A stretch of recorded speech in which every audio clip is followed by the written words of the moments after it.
Hi guys, good morning. মোৰ অন্য এটি ব্লগলৈ আপোনালোকক স্বাগতম জনালোঁ। আশা কৰোঁ আপোনালোক ভালে আছে, ময়ো ভালে আছোঁ।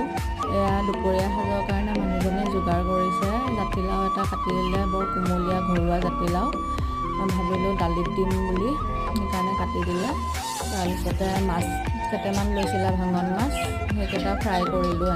ভাঙন মাছকেইটা দালি বিন আলু ভাজি, দালিত জাতিলাও দি দিছোঁ।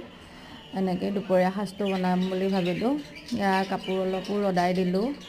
তাৰপিছতে আমিও ৰ'দটো অকণমান ল'লোঁ। এতিয়া অকণমান ঠাণ্ডা পৰিছে আৰু ৰ'দ ল'লোঁ এনেকৈ। তাৰপিছতে মই দোকান গ'লোঁ ধনিয়া আনিম বুলি।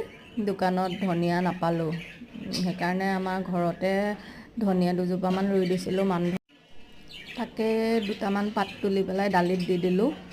এনেকৈ মাছ ভাজি, দালি, বিন আলু ভাজি, এনেকৈয়ে দুপৰীয়া সাজ আজি